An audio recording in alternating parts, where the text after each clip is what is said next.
여러분 안녕하십니까? 홍진TV 미국에 보는 세상 이야기에 저는 시애틀 다크마의 홍진입니다. 미국의 그 시애틀 날씨가 이제 더워졌다가 이제 조금 나아졌는데 뭐 나아졌다고 하는데 계속 좀 덥습니다. 아주 더운데 그래도 조금 며칠 전보다는 나아진 것 같습니다.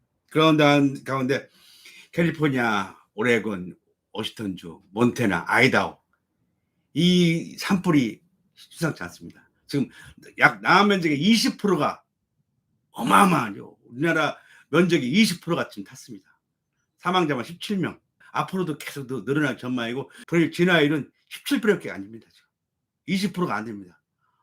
큰일입니다. 언론 불이 잡혀야 될 텐데 빨리 비라도 왔으면 좋겠습니다. 오늘도 제 방송을 구독해 주신 제 구독자 여러분, 오늘도 좋은 시간, 아주 귀중한 시간 내서 너무너무 고맙습니다. 앞으로도 계속 구독해 주시면 견마저로를 다하겠습니다. 그런 가운데 중국의 그렇게 극심한 반대에도 불구하고 낸시 펠로시 하원 의장이 대만을 방문했습니다. 이게 지금 원래는 이게 난리가 아니었어요. 뭐 전투기가 뜨고 뭐 장갑차가 막 다 모이고 완전 중국은 전투 경계 태세까지 갔고 미국은 항모를 2대나 거기서 띄웠고. 근데 펠로시 하원 의장이 대만에 도착하자마자 워싱턴 포스트에다가 자기 기고문을 냈어요. 대만의 문제를 얘기하면서 미국은 어떤 경우에도 대만의 민주주의 수호 의지를 결코 굽힐 수 없다. 아주 확고한 의지를 드러냈습니다. 대만 관계법에 의해서 대만에 대한 방위 및 무기 지원을 아주 확고하게 약속했고 해당 정책에는 변함이 없다고 그렇게 발표했습니다. 중국과 미국의 6대 커뮤니티 조약이 있는데 거기에 다 그걸 미국과 중국의 커뮤니티 조약을 준수하되 중국의 일방적인 변경사항에 대해서는 결코 용납하지 않겠다. 이게 뭐 대만에 침공한다든지 대만에 대한 뭐 불이익을 행사하면 그때는 자시하지 않겠다. 그런 미국의 의지를 아주 확실하게 내면서 대만에 대한 확고한 지지하고 공동의 가치를 추구하는데 초점을 맞춘 걸로 봅니다.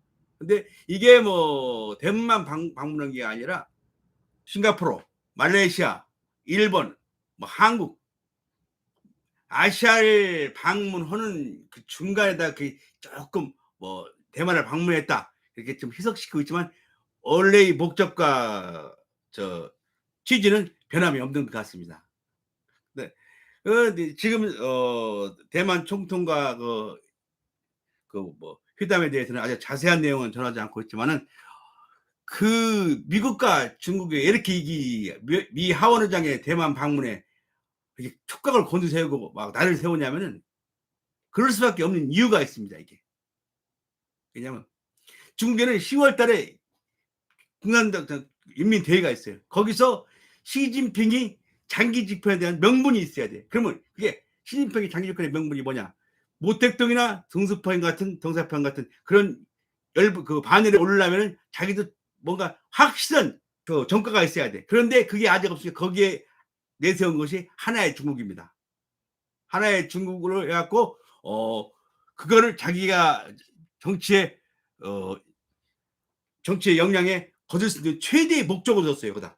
그래서 하나의 중국인데 거기에 미국이 반기를 둔 겁니다. 네, 명분을 시진핑이 쌓으려고 그러는데 그 명분에 반기를 둔 거예요. 하나의 중국 인정허대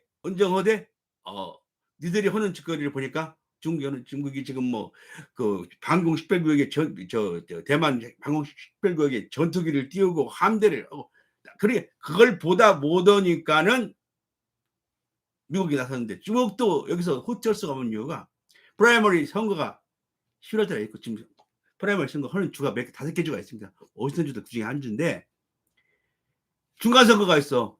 이걸 도저히 뭐 다시 중국의 하는 태도를 그냥 오냐오냐 할 수가 없는 입장이야 지금. 왜? 바닥에 떨어진 지지율이나 모든 것들이 민주당한테 지금 다 불리는데 여기서 중국 허장한 대로 해버리면 안 되니까 아주 펠로시 하원 의장이 이번에 중국 대만 방문을 아주 강행을 한 겁니다. 이게가. 근데 이게 25년 만에 미국 하원 의장으로서는 강그리치 하원 의장 다음으로 25년째인데 이게 중국이 여기에 좌우지간 시진핑이 뭐 불장난하다 불타 죽는다는 그게 막말까지 했어요. 그래도 강행한 이유가 왜? 대만을 중국이 좌지우지게 되면 그 앞바다 남중국해 그 아시아의 그 중국 남중국해는 아주 중국 천지가 돼버립니다. 그걸 방지하려고 미국이 이번에 아주 그냥 최대한의 유통수를 둔 겁니다. 야, 더 이상은 그만 나와라. 근데 중국도 옛날 중국이야. 옛날 중국. 그렇게 못 얻었다 해서 난리가 나고 지금 8월 4일부터 7일까지 대만을 에워싼 그 포격 훈련을 8월 4일부터 7일까지 3일 동안 한답니다. 이게 한마디로 얘기해서 너무나 뭐 눈에는 눈, 이에는 이, 뭐 미국은 그렇게 해도 자기들도 그렇게 나오겠다. 그런 식으로 지금 나오는 겁니다. 이게. 근데 옛날 중국이 아니야. 중국이 너무너무 이제 커졌어. 옛날 그 한 경제학자 그랬어요. 한 10년 전에 2029년 되면은 중국의 그 경제 성장이라든가 GDP랑 뭐 군사 그런 것들이 미국하고 동률을 이거나 앞서간다고 그렇게 얘기했다. 근데 그것이 지금 실질적으로 그렇게는 안 되겠지만 이 우크라이나 전쟁 러시아와 가까워진 친밀감을 그 나타내는 동시에 너무 가까워져 러시아하고 짝꿍이 맞아서 같이 지금 중국과 러시아가 미국을 지금 견디고 있지 않습니까? 그게 무서운 거예요. 근데 중국이 이렇게 클 때는 미국에 방관이 있었어요. 미국이 너무나 방관했어. 무시했어. 1971년도에 중국이 이 기계장벽에 들었을 때 경제가 좀 커지니까는 경제 그 일꾼을 위해서 장기 총통이 죽자마자 대만을 유엔 상임이사국에서 빼버리고 거기다 중국을 집어넣은 게 미국입니다. 미국이 중국을 유엔 상임이사국에 중국을 집어넣었어요. 대만을 빼버리고. 그래서 대만과 사이가 무척이 안 좋았다고. 근데 해고 보니까는 중국을 견제할 수 있는 그 중국의 앞마당인 대만을 이게 너무 무시했다는 얘기지. 근데 그동안에 중국은 2009년도 리먼 브라더스의 그 파산을 해서 중국의 모든 자본과 경제적 인재들 모든 것들을 딱 미국에 들여놓고서나 합법적 비합법적인 모든 방법을 동원해서 경제, 과학, IT 모든 기술이나 모든 걸 다 빼갔습니다. 그래서 중국이 지금 초음속 미사일을 쏴대가면서 미국을 보라는 듯이 경계하고 있는 거예요. 1971년도에 유엔 상임상으로 중국을 안 끌어들였다면 이런 일이 없었어. 이게 너무나 미국이 중국과 러시아를 무시한 거야. 러시아도 1986년도에 소련 연방이 망하면서 소련이 다시는 못 일어날 줄 알았어. 그거를 2013년부터 차근차근 준비한 게 푸틴입니다. 가 10년을 준비했고 그런 러시아와 중국의 이해관계가 맞아 떨어지니까는 지금 러시아에 대한 경제 제재도 별로 빛을 못 보냅니다. 그러는 가운데 미국이 더 이상은 중국을 좌시해서 남중국해 중국의 안 그래도 1대1 사업으로 해서 이 실크로드를 개척한다고 하는데 그게 문제가 아니야. 남중국의 아시아권을 뺏겨버리면 미국이 아시아에서 힘을 쓸 수가 없어. 그래서 이번 기회에 아주 대만을 미국 우방으로 확고히 하고자. 말로는 하나의 중국을 인정하는데 대만을 확고한 미국의 우방으로 인정하고 거기다 도장을 꽉 찍은 거예요.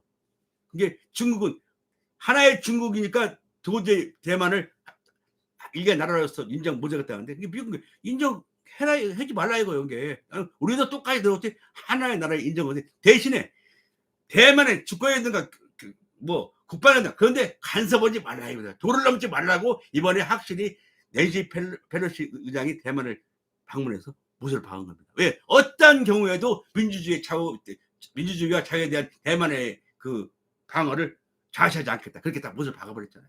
이런 여기까지 중국이 이렇게 크게 막 군사를 동원하고 초음속 미사일을 쏴가면서 미국한테 반기를 드는 이유가, 그렇게 힘을 키운 이유가 왜?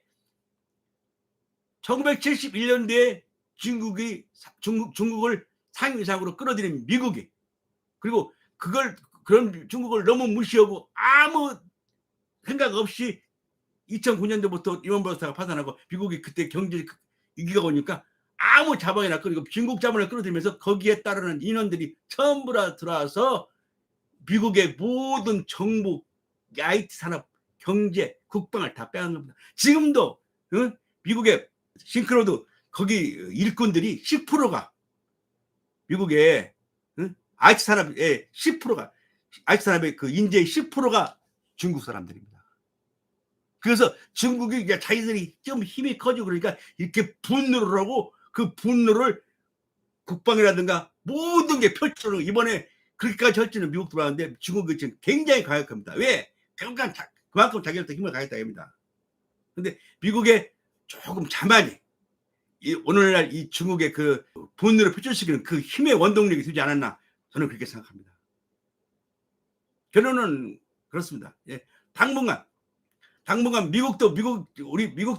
미국의 이익이라든가 모든 민주당의 지지율이라든가 모든 것 때문에 아주 중국에는 절대로 양보를 않고, 중국 역시 10월 인민대회에 시진핑의 장기 집권을 위해서는, 명분을 쌓기 위해서는 하나의 중국의 대만이 필요하니까 거기에 분명히 포커스를 맞출 겁니다. 그래서 앞으로 얼마 동안은 중국과 미국의 힘겨루기를 해줄 것 같습니다.